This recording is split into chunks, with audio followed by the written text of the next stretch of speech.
Dans les premiers temps, les rencontres entre astronautes et cosmonautes étaient vues d'un mauvais œil. Cela heurtait de front tout le courant politique de l'époque.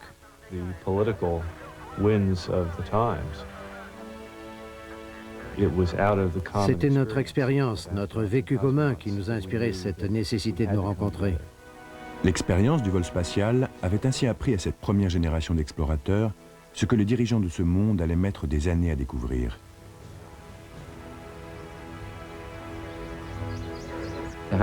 Pour moi, le paroxysme, ça a été le mur de Berlin. Mais une fois qu'on était là-haut, il devenait de plus en plus ridicule. En 1985, lorsque le physicien allemand Reinhard Feurer passe 7 jours dans l'espace, à bord de la navette américaine, le mur de Berlin divise encore son pays en deux. À bord d'un vaisseau spatial, on ne peut pas respecter les frontières, parce qu'en orbite, on tourne, et donc, naturellement, on est bien obligé de les violer. C'est aussi simple que cela. Après 18 mois en orbite, le cosmonaute Musa Manarov a vu plus de choses de sa planète natale que tout autre être humain. 320 km au-dessous, le mont Fuji, au Japon.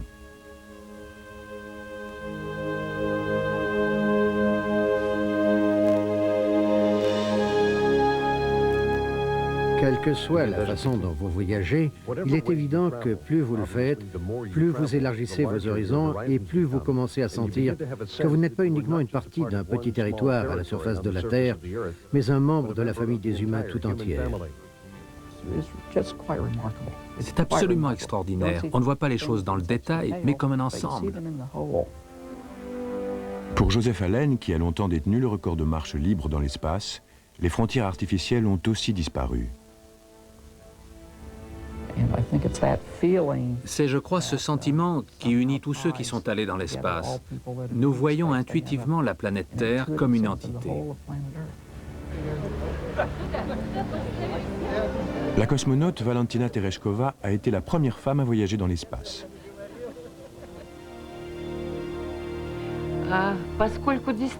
Avant le vol spatial, la fragilité de la Terre était quelque chose dont on ne pouvait prendre conscience qu'en théorie. Et ce n'est que dans l'espace que nous, la première génération d'astronautes et de cosmonautes, avons eu le rare privilège de voir notre planète dans sa totalité.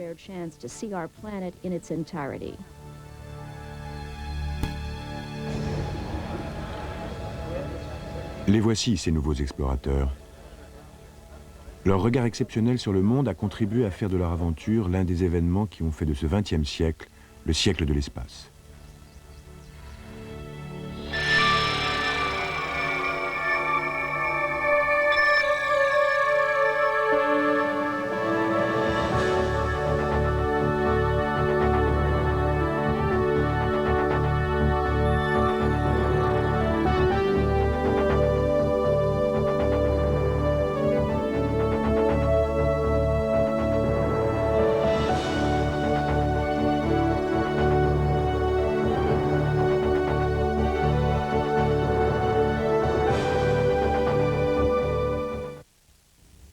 Les yeux des explorateurs de l'espace ont profondément transformé notre propre regard sur notre mère planète. Bonjour, je suis Patrick Stewart. Au moment où ce siècle de l'espace entre dans une nouvelle phase, celle de l'après-guerre froide et de la coopération, la question « à quoi sert le ciel ?» vient à l'esprit de beaucoup des citoyens de l'univers. Nous sommes la première génération d'êtres humains à être témoins des révélations étonnantes de la cosmologie, à sentir l'effarante puissance des armes coordonnées par des systèmes spatiaux et à s'émerveiller devant les héroïques exploits des hommes voyageant dans le cosmos. Mais quelles forces nous propulseront à travers la prochaine ère d'exploration spatiale ? Ce qui se passe dans l'espace continuera-t-il de refléter ce qui se passe sur Terre? Ou bien saurons-nous nous élever au-dessus des conflits terrestres pour poursuivre nos recherches avec passion pour le bien de tous?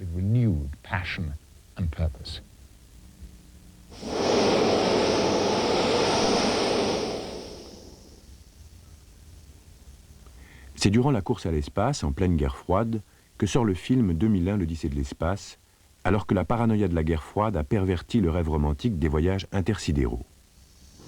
Just what do you think you're doing, Dave?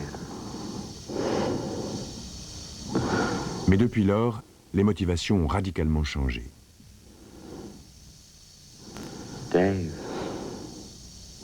I really think I'm entitled to an answer to that question. La course à l'espace est terminée. Si nous allons dans l'espace, ce doit être pour des raisons plus saines, basées sur l'économie, la science, et peut-être aussi sur l'instinct d'exploration qui fait partie de nous. L'homme est un animal explorateur, et quand nous cessons d'explorer, nous cessons d'être humains. Il n'y aura donc pas ce besoin compulsif, pour ne pas dire cette psychose qu'ont connue les débuts de l'ère spatiale. Nous devrons trouver une autre motivation. Dans 2001, Arthur C. Clarke exprime le fait que ce qui se passe dans l'espace est le reflet de ce qui se passe sur Terre. Hello, Hal, do you read me? Hello, Hal, do you read me? Do you read me, Hal?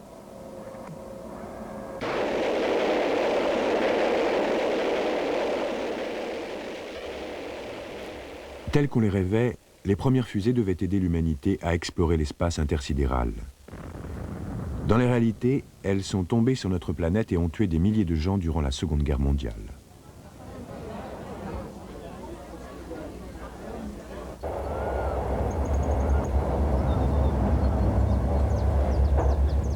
Où et quand l'ère spatiale a-t-elle véritablement commencé? Peut-être en 1937, lorsque des milliers de scientifiques et d'ingénieurs ont été conduits dans un petit village du nord de l'Allemagne, appelé Peenemünde.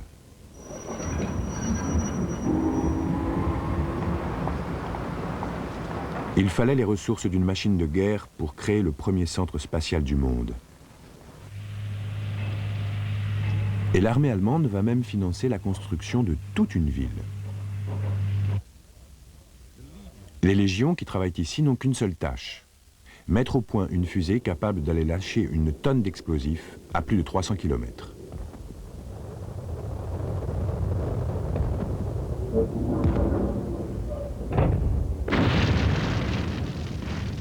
Un stupéfiant défi technologique.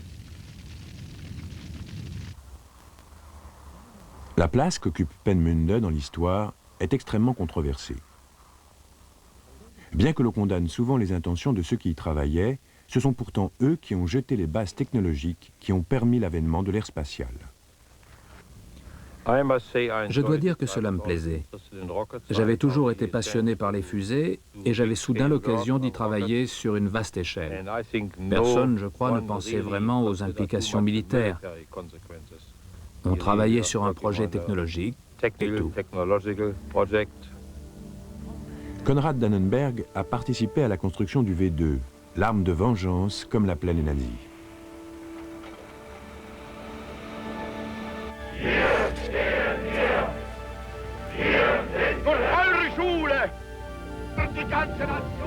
Devant l'essoufflement de l'effort de guerre allemand, les SS d'Adolf Hitler accordent désormais au V2 une priorité absolue. Werner von Braun, qui dirige l'équipe scientifique, a persuadé les nazis qu'ils réussiraient. Mais par la suite, il sera arrêté par les SS. Il s'intéresse trop à l'espace et pas assez aux armements. C'est un problème moral très difficile.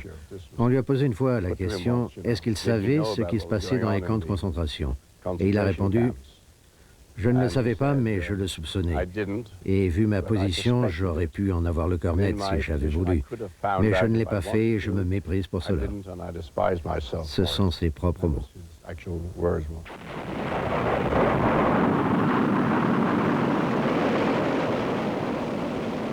Enfin, le 3 octobre 1942, c'est le premier essai réussi.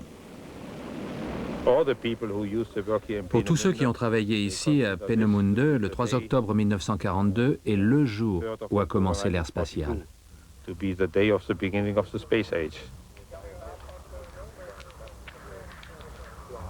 Un demi-siècle plus tard, la fin de la guerre froide nous permet de revisiter ce site de l'ancienne Allemagne de l'Est, où le rêve buta sur la réalité.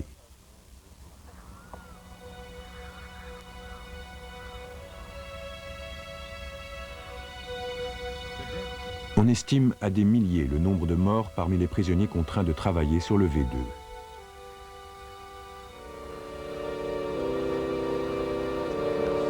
La première infrastructure de l'ère spatiale a été détruite, mais la connaissance acquise ici a survécu et a préparé la grande course à l'espace qui a suivi.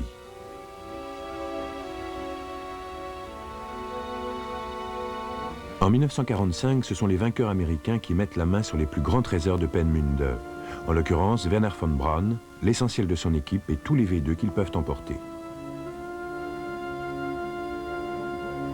Et Wernher von Braun et ses ingénieurs refont surface à White Sands, au Nouveau-Mexique, où ils aident les Américains à assembler et à lancer les V2 rapportés d'Allemagne.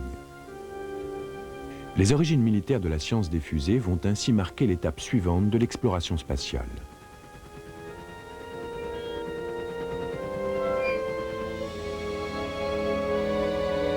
À Baïkonour, au milieu des déserts du centre de l'Union soviétique, d'autres V2 allemands sont reconstruits avec les pièces laissées par les Américains.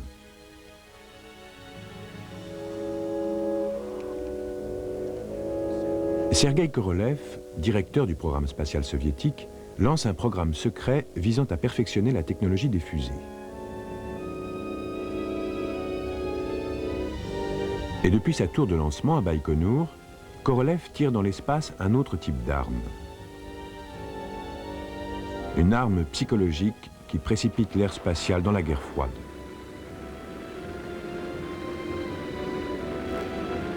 Le 4 octobre 1957, le lancement de Sputnik donne le signal de départ de la course à l'espace.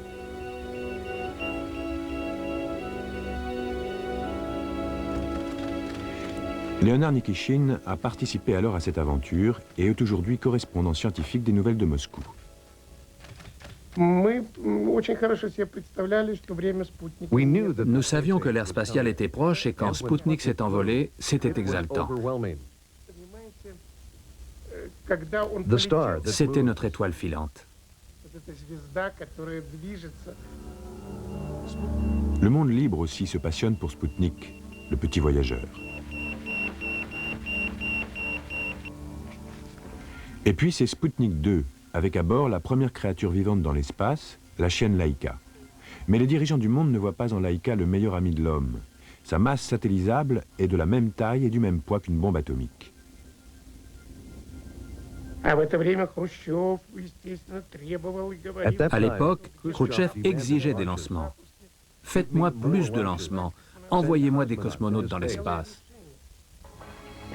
L'humanité ne serait peut-être pas partie à l'assaut de l'espace si le Kremlin n'avait pas menacé de mort ses ennemis. Les premiers astronautes auraient pu être plus que de simples soldats de la guerre froide. Malcolm S. Carpenter, Leroy G. Cooper, John H. Glenn, старшего лейтенанта Гагарина Юрия Алексеевича, запасных пилотов, назначить Титова Германа.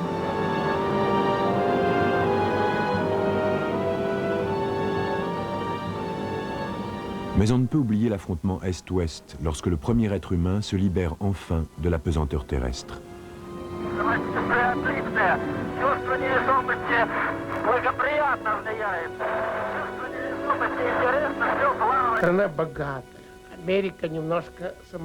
L'Amérique est une nation riche, tellement imbue d'elle-même.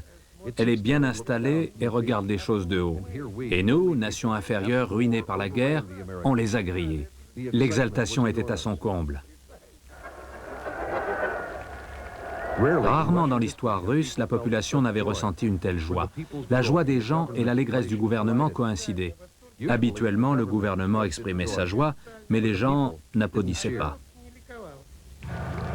L'unique orbite de Yuri Gagarin autour de la Terre fait de lui un héros international, symbolisant la suprématie de la technologie soviétique. Et Nikita Khrouchtchev déclare que les capitalistes essaient de rattraper notre pays, celui qui a montré la voie vers l'espace.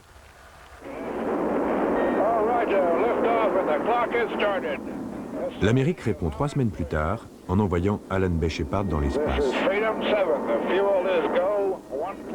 Mais celui-ci ne parvient pas à décrire une orbite complète. Leur incapacité à égaler les exploits menaçants des soviétiques force les États-Unis à se fixer un objectif plus ambitieux. I believe that this nation should commit itself to achieving the goal, before this decade is out, of landing a man on the moon and returning him safely to the Earth.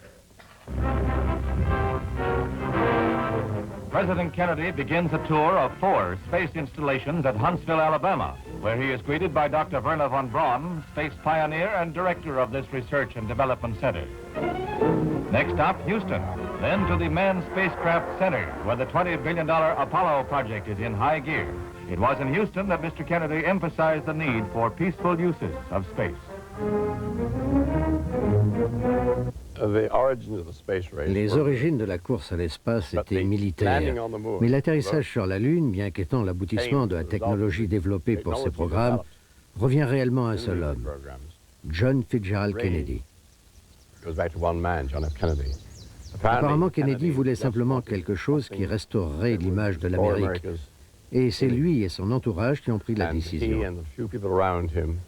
S'il n'avait pas été là, le programme Apollo n'aurait probablement pas existé. Nous ne serions peut-être allés sur la Lune qu'au siècle prochain.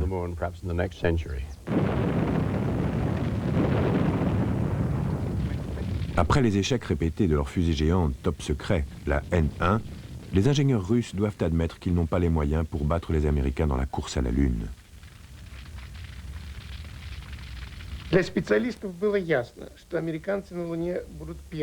Pour les spécialistes, il était clair que les Américains seraient les premiers sur la Lune. Mais publiquement, nos leaders criaient sans cesse que nous serions les premiers. Et rapidement, ils ont commencé à croire leur propre propagande. Nous ne savions pas si nous devions rire ou pleurer. La fusée Saturne V est un sommet de technologie, un monument au rêve du président Kennedy d'utiliser l'espace à des fins pacifiques. Avec Apollo 8, la fusée géante va cueillir un fruit inattendu, en aidant l'humanité à découvrir d'autres raisons d'explorer l'espace. Apollo 8 a été un vol unique, le tout premier voyage vers la Lune. Et nous avons eu tous les trois la chance extraordinaire d'être les premiers êtres humains à voir la Terre telle qu'elle est.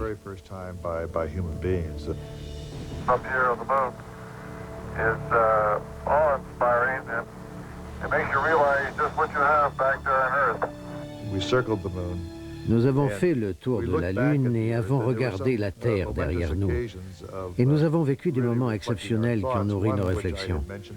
Notamment, et j'en ai fait état, que la Terre est une grande oasis dans l'immensité de l'espace, ce qu'elle est fondamentalement.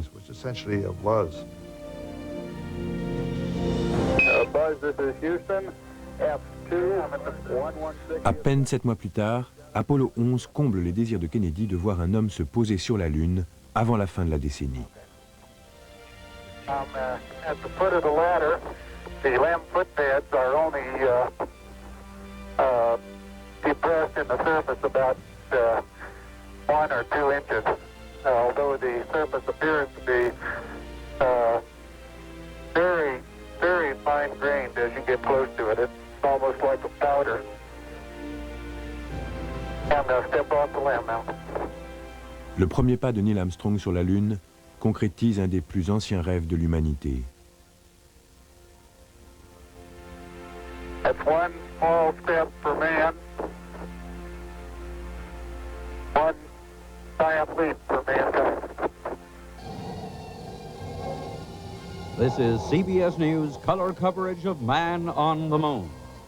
You know, one of the things that impressed me about those kind of ghost-like pictures, imperfect pictures they were, Arthur, is that they reminded me of some of the very earliest science fiction pictures of men landing on the moon. They almost looked like they were taken right out of that old footage. Everything that happened was just as you guys who wrote about this long before we even knew how we were going to get there, visualized it. Yes, I sometimes feel that I'm going to wake up and find I'm sleeping on my typewriter, you know, and it's all a dream. Ce qui s'est passé est incroyable. Personne n'aurait pu raisonnablement imaginer que cela irait si vite, parce que la motivation n'était pas technologique, mais politique. On peut dire que c'est un accident historique, la guerre froide, qui nous a véritablement propulsés dans l'espace.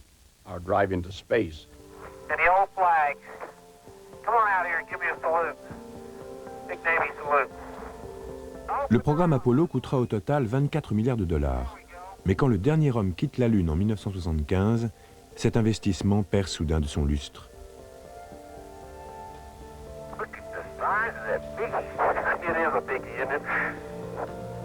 En effet, le programme lunaire ne sera pas prolongé par l'installation d'une base lunaire ou par toute autre infrastructure spatiale telle que prévue pour l'après-Apollo.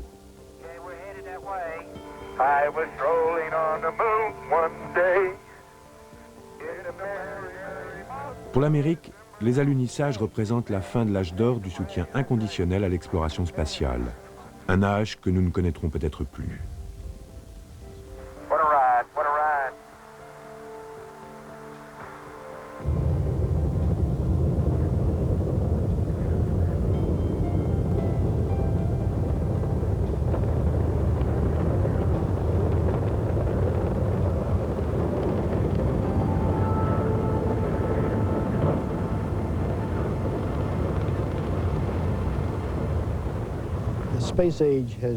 L'ère spatiale est entrée dans une nouvelle phase. Nous avons quitté la première période, celle d'aller sur la Lune ou vers d'autres planètes. Nous sommes maintenant dans une période de transition, une période de tâtonnement. Et on cherche à tâtons la poignée de la porte d'une nouvelle époque de la conquête spatiale.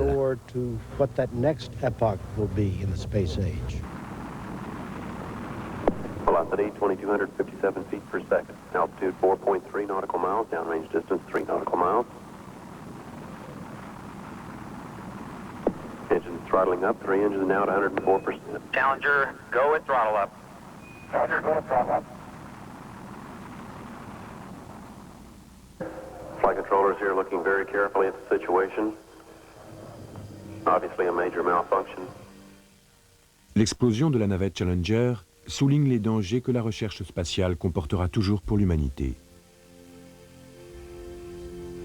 Depuis cette catastrophe, le programme de la navette spatiale essuie de nombreuses critiques en raison de son coût élevé pour un intérêt commercial limité. Mais pour la recherche et le développement, la navette offre aujourd'hui encore une souplesse qu'aucun autre vaisseau spatial ne peut égaler. Your go for main engine start, 7, 6.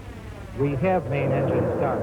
3, 2, 1, and liftoff. Liftoff of Discovery and the first flight to retrieve and return satellites from space.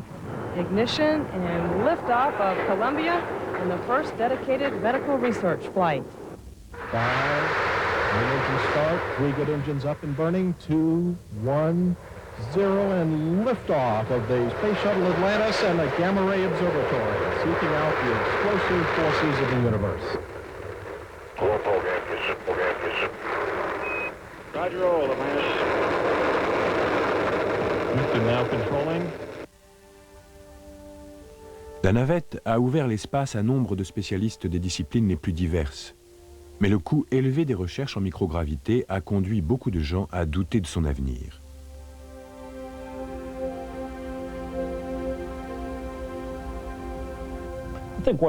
L'un des gros problèmes de la politique spatiale américaine du début des années 90, c'est que nous n'avons pas encore de programme spatial civil.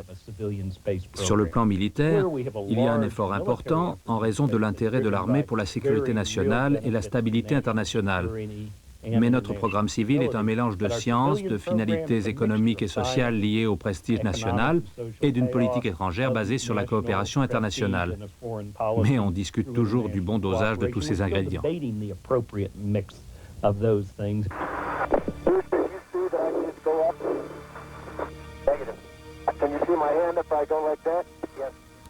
Lorsque les astronautes de la navette récupèrent un satellite de communication rebelle en 1992, leur exploit spectaculaire souligne à quel point il est difficile de définir une politique de l'espace.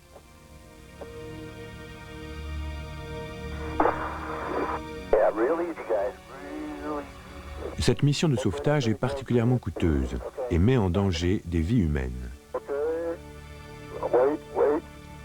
Mais cette occasion de travailler dans l'espace vaut que l'on court ce risque.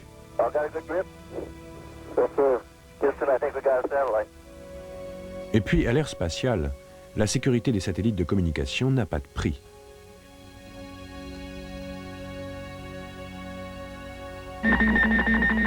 This is a CBS News Extra. Transatlantic TV, live to Europe. Good evening, Europe. This is the North American continent live via AT&T Telstar, July 23rd, 1962. Ladies and gentlemen, we have just been informed that this baseball game is being seen in Europe right now over the Telstar satellite.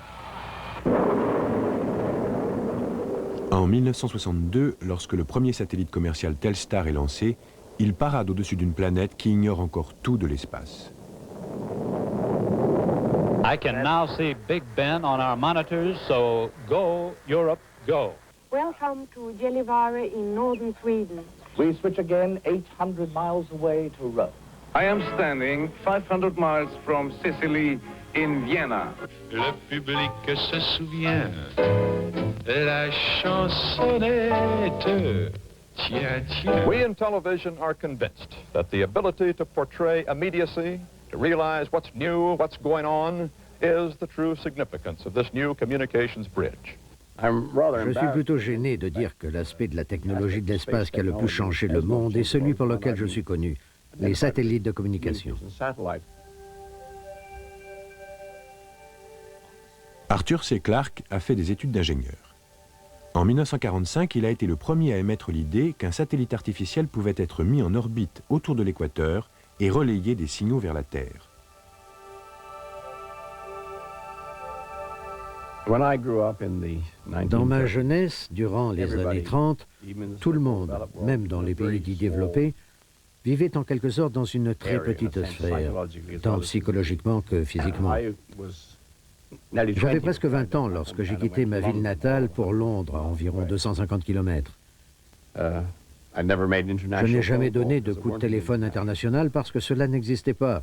Je n'ai jamais vu d'images de pays lointains, sauf quand à l'occasion j'allais au cinéma où on voyait des images tremblantes en noir et blanc, des voyageurs marchant vers l'ouest sous le soleil déclinant, ce genre de choses. C'était la seule vision que nous avions du monde. I greet you all in the name of peace, democracy and freedom for all. Aujourd'hui, tout a changé. Chaque soir, tout le monde, en tout cas dans les pays développés, peut voir à la télévision des aspects de la vie de toute l'humanité dans le monde entier.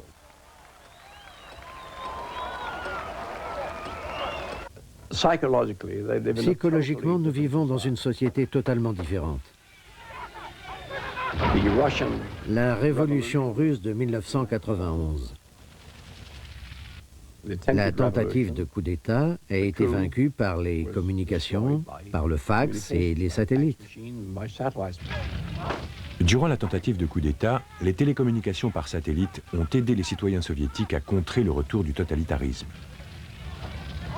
Ils étaient cloués devant CNN parce que nous étions là et qu'ils pouvaient nous voir grâce à leurs paraboles. Avant la prolifération des satellites de communication, les dirigeants soviétiques pouvaient étroitement contrôler ce que leurs citoyens voyaient et entendaient.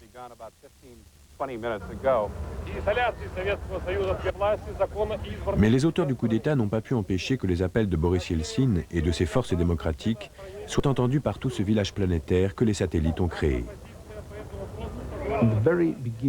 Dès le début du coup d'État, nous avons pu mobiliser l'opinion publique mondiale, et cela grâce aux satellites, aux fax et à tous les canaux de communication dont nous disposions encore, et donner ainsi à l'Ouest une image correcte de la situation. Lorsque les lignes diplomatiques entre Washington et le Kremlin ont été coupées par les putschistes, c'est grâce aux satellites que le président Bush a pu s'entretenir avec le président assiégé Boris Yeltsin. And I told him that we respect you. You've been duly elected here. We pray for you, and we hope that you're successful. Je crois que la rapidité avec laquelle le président Bush a répondu, après quelques hésitations, a contribué à accélérer les choses. Les instigateurs du coup d'État ont compris beaucoup plus vite qu'ils étaient nettement en marge de la communauté mondiale. Yeltsin et ses partisans ont ainsi pu s'adresser à leurs sympathisants du monde entier grâce à cette invisible ligne de vie. J'ai pris conscience durant les quelques jours du coup d'État que nous sommes dans un seul et même réseau de communication très important et très efficace. Alors que l'espace était l'un des joyaux de l'histoire et de la culture soviétique, l'effondrement de l'URSS menace aujourd'hui l'avenir du programme spatial de ce pays.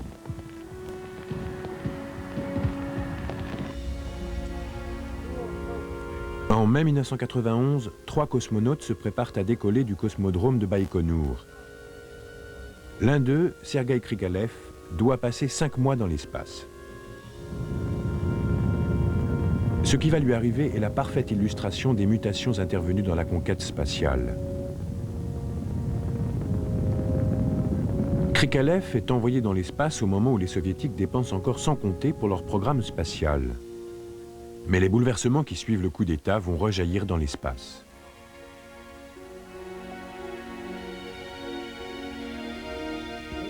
En orbite dans la station spatiale Mir, à 320 km de la Terre, Krikalev et son collègue Alexander Volkov suivent à la radio les changements qui secouent leur pays.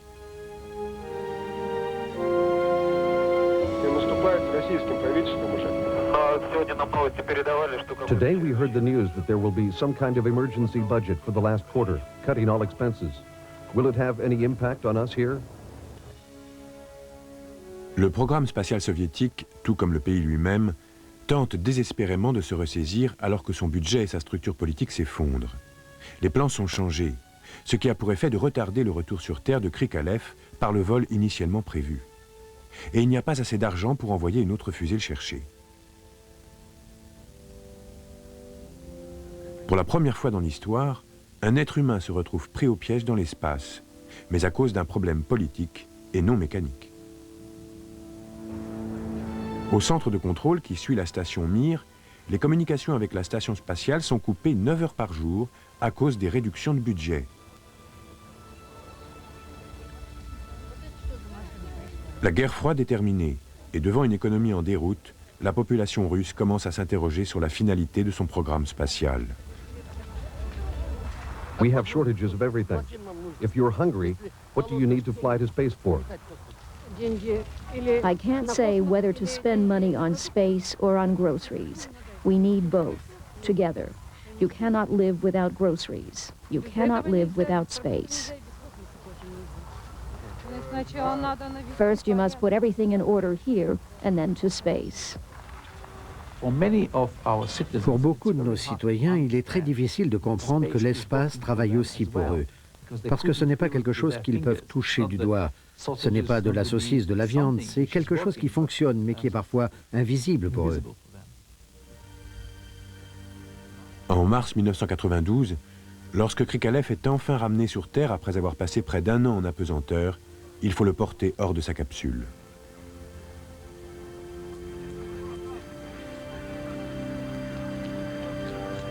Et le pays qui l'a envoyé dans l'espace, l'Union soviétique, n'existe plus.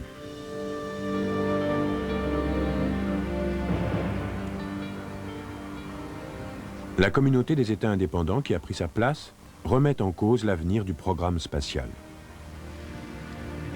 Et tout changement dans le programme spatial est lourd de conséquences pour la base de Baïkonour, site qui fait désormais partie de la nouvelle République indépendante du Kazakhstan. Baïkonour qui a été le premier site de lancement et d'atterrissage des vols habités soviétiques.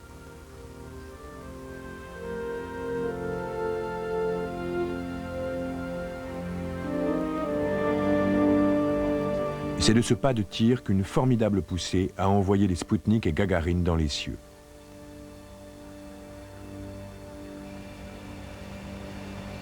Mais depuis les débuts de la course à l'espace, le programme spatial soviétique a été avant tout militaire.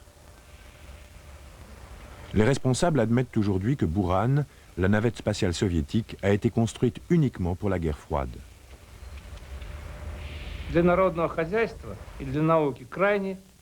L'espace a été très mal utilisé pour l'économie nationale et la science. 70% des budgets ont été consacrés à des programmes militaires, aujourd'hui totalement inutiles, comme par exemple la navette Buran.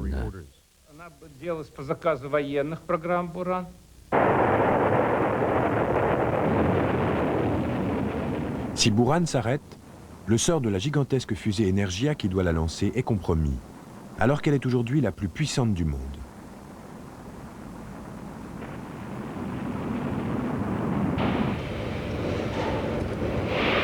Confrontés aux bouleversements économiques et politiques dans leur pays, les responsables du programme spatial essaient tant bien que mal de trouver des applications pratiques à leur technologie. Avec cette fusée, on peut aussi envisager une expédition sur Mars, ou bien exploiter les ressources minières de la Lune.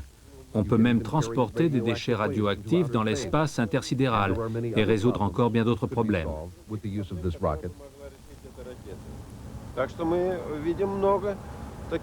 Il y a donc des quantités d'utilisation possibles d'Energia.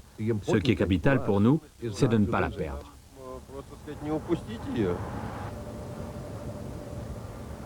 Pour sauver leur programme spatial et leur technologie, les Russes vendent aujourd'hui de nombreux engins auparavant secrets, comme Energia, à d'autres nations.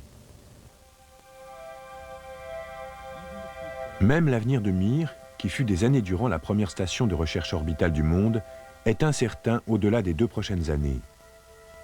Pour que le programme Mir continue, les Russes en ont fait un laboratoire international, pouvant être visité par n'importe quel pays ou entreprise prête à en payer le prix.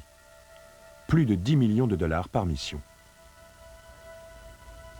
Soudainement, dans l'immeuble même où des milliards de dollars étaient jadis affectés à la compétition spatiale avec l'Union soviétique, les ennemis d'hier sont aujourd'hui des partenaires.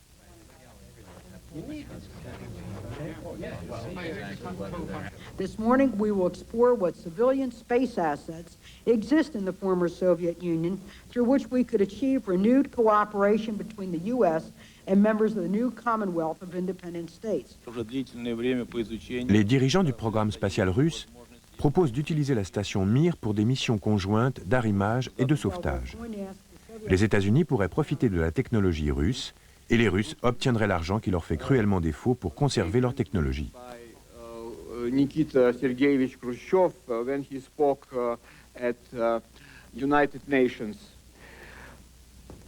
he said that Soviet Union increased tremendously capability to produce rockets. He said we are producing rockets as we are producing hot dogs. As you producing hot dogs. Hot dogs? Hot dogs. It was very ironic comparison because this is precisely what country is lacking now, the hot dogs. Hot dogs. You want to trade some hot dogs for some rockets? Les exploits de la technologie spatiale resteront gravés dans la mémoire du peuple russe et nourrissent un sentiment de fierté nationale. Mais ce que fera l'espace à l'avenir pour la nouvelle CEI dépendra de la contribution que ces pays membres seront prêts à apporter à l'effort commun pour réduire le coût des voyages spatiaux. 20 ans seulement après Apollo, les présidents Bush et Yeltsin signent un accord autorisant la navette américaine à s'arrimer à la station spatiale Mir dans le courant des années 90, avec échange de technologies et d'astronautes.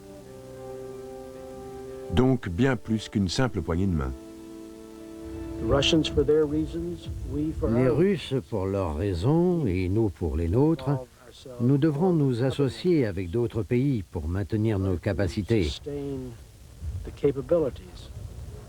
Et il faut aussi comprendre qu'au début de la recherche spatiale, on cherchait surtout à connaître ce qu'il était possible de connaître. Aujourd'hui, nous savons et il s'agit maintenant de déterminer ce que l'on peut se permettre de faire. Et ceci est valable pour tout le monde, dans le monde entier. 35 ans après Spoutnik, les utilisateurs de l'espace se multiplient. Près de 50 pays ont aujourd'hui un programme spatial. Après des milliers de lancements, habités ou non, l'humanité a acquis une notion bien plus précise du voyage spatial. 5, 4, 3, 2, 1, top. Allumage. Décollage.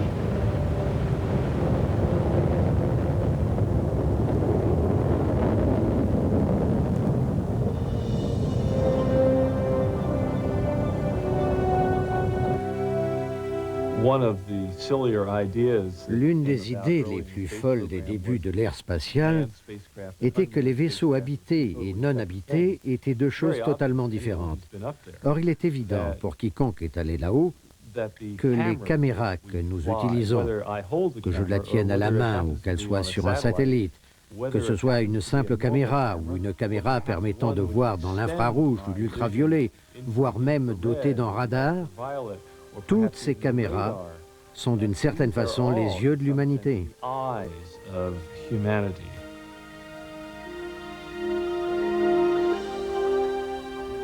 L'invention de l'aérospatiale nous a donné un aperçu des cieux qui rivalisent avec les rêves les plus fous des écrivains de science-fiction.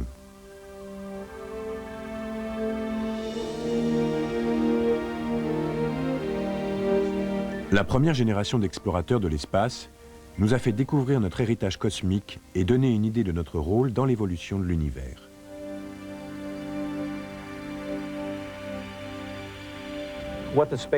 L'ère spatiale nous a permis de comprendre quels processus ont contribué à la formation et à l'évolution des corps du système solaire, car les objets du système solaire ne sont pas aujourd'hui comme ils étaient à leur formation. Ils se sont modifiés durant 4,5 milliards d'années. Chaque nouvelle image de cet univers insoupçonné nourrit notre curiosité naturelle et nous conduit par des voies inconnues à de nouvelles explorations.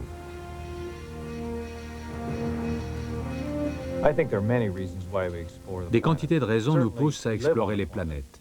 D'abord, nous vivons sur une planète qui, à l'évidence, a évolué pour être ce qu'elle est aujourd'hui et qui continue à évoluer.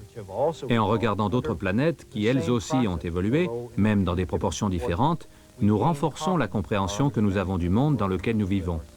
Il est vrai aussi que nous sommes naturellement curieux de savoir comment notre monde est fait. Et aujourd'hui, ce monde, c'est tout notre système solaire. Quel secret nous dévoilera la prochaine génération d'explorateurs de l'espace intersidéral? Découvrirons-nous des environnements propices à une forme quelconque de vie extraterrestre? Et comment pourrons-nous continuer à mener des missions aussi complexes que coûteuses? En 1995, la sonde solaire Ulysse utilisera l'impulsion gravitationnelle de Jupiter pour entreprendre la première exploration dans le détail de la troisième dimension du système solaire. En quittant le plan de l'écliptique pour aller vers le pôle nord du Soleil, Ulysse démontrera qu'il existe peu de limites à ce qui peut être accompli grâce à la coopération internationale. Pour moi, le plus important dans ce programme Ulysse, assez curieusement, et mis à part l'aspect scientifique, c'est de voir à quel point il est totalement international. C'est une sonde européenne avec à bord des équipements américains, canadiens et australiens, lancés et contrôlés par les Américains. Elle est véritablement internationale. La recherche spatiale est tout aussi importante pour les Britanniques que pour les Américains, les Norvégiens, les Australiens, les Islandais. Nous sommes tous des habitants de la Terre. Et quand on regarde ce qui s'est passé, on voit que l'espace devient de plus en plus international. Si nous avons des bases sur la Lune et sur Mars, ce qui est possible dans un avenir prévisible, elles seront totalement internationales. Et je ne crois pas exagérer en disant qu'en essayant de coloniser d'autres mondes et d'aller dans l'espace, nous contribuerons grandement à unifier la Terre.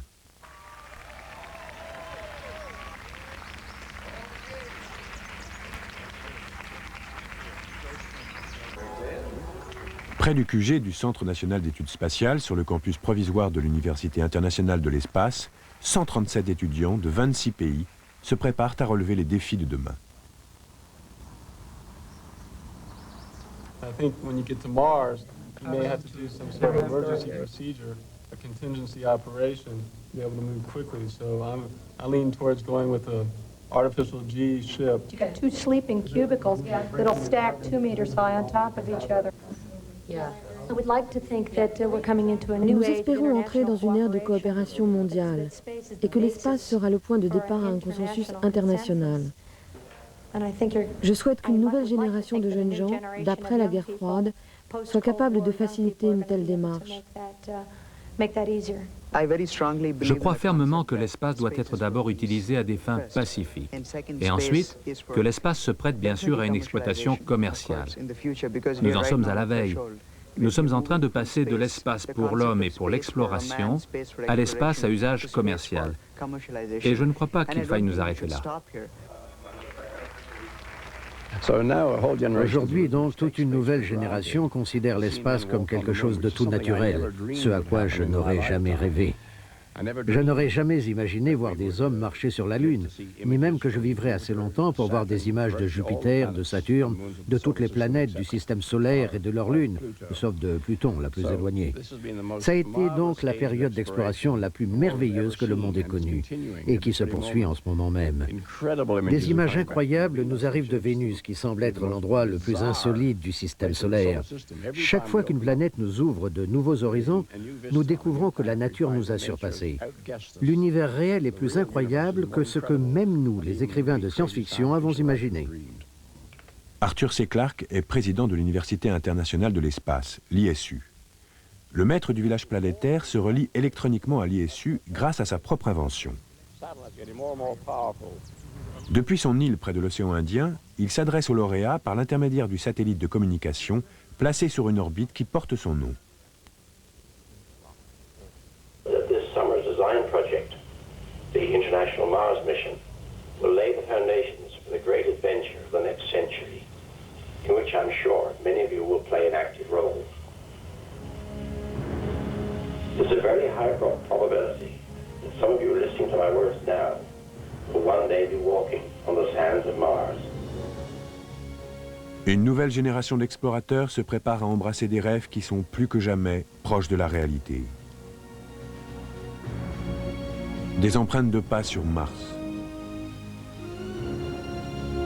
Des bases permanentes sur la Lune. La mise en place d'une infrastructure permettant à l'homme de vivre durant de longues périodes en dehors de la planète Terre. En 100 ans, l'humanité a réalisé ses premiers rêves romantiques de voyage dans l'espace. La science-fiction est devenue science tout court. Au début du siècle, le professeur de physique Konstantin Tsiolkovsky avait des visions insolites de l'homme conquérant le cosmos.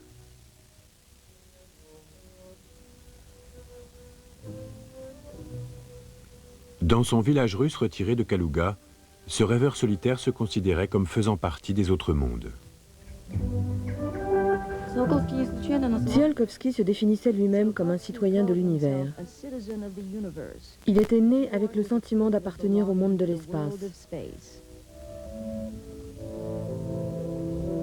Obsédé par l'idée de s'affranchir de l'attraction terrestre, Tsiolkovsky avait même songé à sauter par la fenêtre de son bureau pour simuler le phénomène d'apesanteur qu'il exprimait souvent dans ses croquis.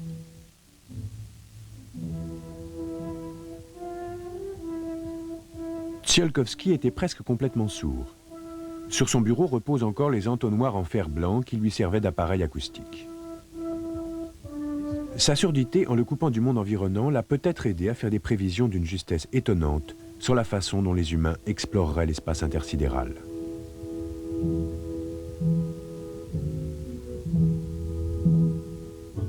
Alors que beaucoup de ses contemporains le prenaient pour un fou, la contribution scientifique et spirituelle de Tsiolkovsky devait avoir un impact incommensurable sur l'ère spatiale qui suivit.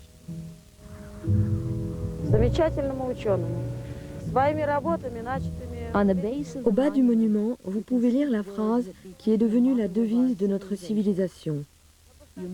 L'humanité ne restera pas toujours sur Terre, mais dans sa quête de l'espace et de la vie, elle ira timidement d'abord au-delà de l'atmosphère terrestre, puis conquérera le système solaire tout entier.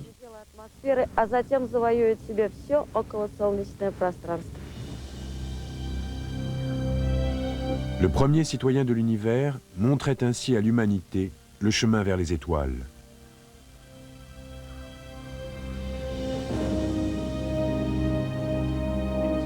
Selon les propres mots de Tsiolkovsky, la Terre est le berceau de la civilisation, mais l'humanité ne peut pas vivre éternellement dans son berceau.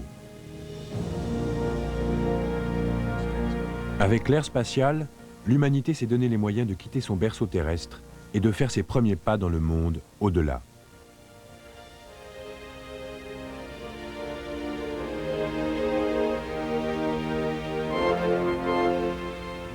Au-delà des ravages de la guerre, les cieux sont passés d'un champ de bataille réservé aux superpuissances à une vaste région que toute l'humanité peut explorer.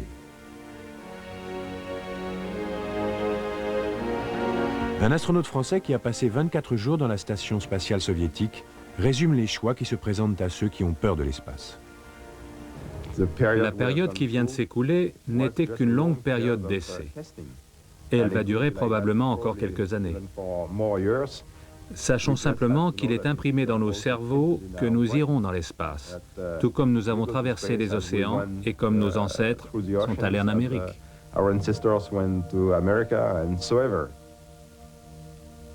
Les voyages dans l'espace sont très coûteux, donc les gens en attendent beaucoup et nous posent beaucoup de questions. Qu'allez-vous y faire? Pourquoi y allez-vous? Et qu'allons-nous en tirer? C'est parce que cela fait 20 ans déjà et que nous attendons toujours quelque chose de l'espace. Tout ce que l'on peut dire pour l'instant est que nous faisons ce que font les bébés. Ils apprennent à marcher, mais ils ne savent pas encore pourquoi. Georgi Grechko, un ancien cosmonaute qui a voyagé autrefois dans un vaisseau arborant la faucille et le marteau, a le sentiment que la course à l'espace nous a donné l'une des leçons les plus importantes sur l'utilisation correcte des cieux. 34 ans se sont écoulés depuis le premier lancement de fusées soviétiques, quelques mois avant celui des États-Unis. Tout ceci est né à cause de la course à l'armement entre les États-Unis et l'Union soviétique. Nous étions en compétition, mais ce que cette époque nous a enseigné, c'est qu'il vaut mieux coopérer que d'être perpétuellement en conflit. Nous avons appris que les projets conjoints, les vols conjoints, les efforts conjugués de toutes sortes dans ces domaines valent mieux que de chercher à rivaliser. Cette leçon, c'est-à-dire l'idée que la coopération est le meilleur moyen d'aboutir, est de loin la plus importante que nous ayons apprise.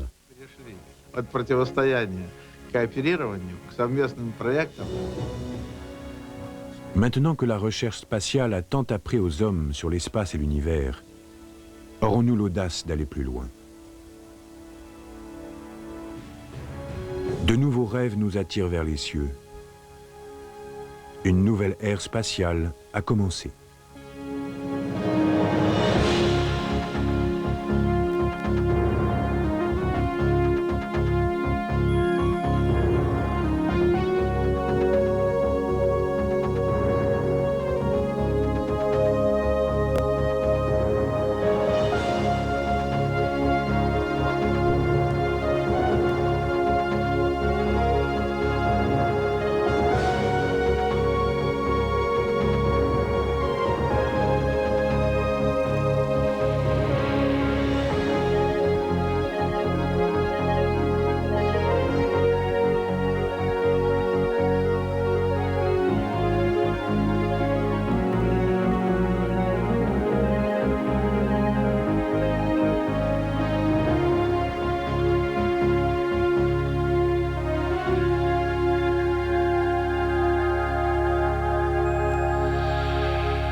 En 1931, un jeune ingénieur, Karl Jansky, étudie les bruits de fond dans les transmissions radio. Il en décèle un de source inconnue. C'est une onde radio venue de l'espace. C'est comme ça qu'est née la radioastronomie, une science qui a connu son essor avec les radars de la dernière guerre mondiale conçus par les Anglais. Le plus grand radiotélescope a été construit dans les années 60 près d'Arecibo, à Porto Rico. Les astronomes ont calculé qu'il existe approximativement 100 milliards d'étoiles dans la Voie lactée. Un nombre infini de ces étoiles ont probablement des planètes qui tournent en orbite autour d'elles. Peut-être supportent-elles quelques formes de vie. Au cours des dernières années, la recherche scientifique a énormément progressé dans l'étude des formes extraterrestres grâce aux nouvelles techniques très sophistiquées.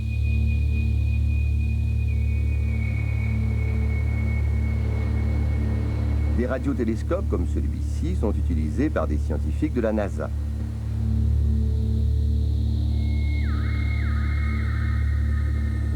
Voici la plus grande oreille à l'écoute de l'univers. C'est un télescope radioradar.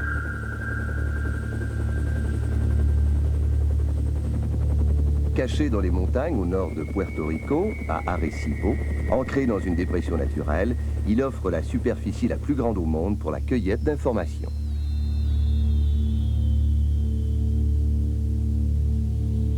À titre de récepteur radio, ce télescope reçoit les messages des autres étoiles de notre galaxie. Et à titre de radar, il diffuse les signaux les plus forts qui quittent maintenant la Terre. Les signaux sont détectables par des instruments similaires qui pourraient se trouver n'importe où dans notre galaxie.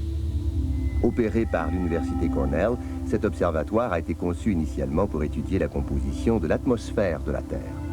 La NASA y a ensuite installé un grand transmetteur afin d'étudier les autres étoiles de notre système solaire. Grâce à ce télescope, on a pu ainsi découvrir la surface de Mars avant même que la sonde Viking s'y rende en 1976. La planète Vénus a aussi pu être étudiée de plus près.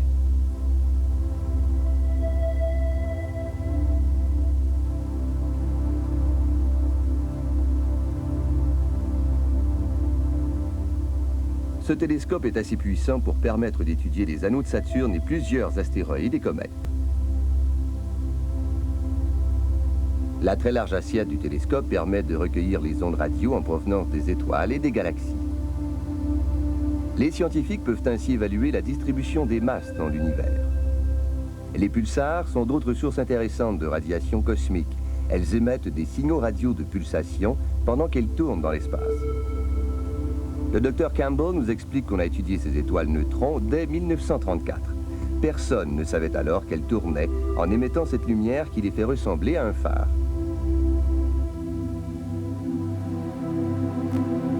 Les astronomes ont aussi découvert les quasars qui diffusent des quantités énormes d'énergie. Voyageant à la vitesse de la lumière, leur rayonnement met 10 milliards d'années à atteindre la Terre.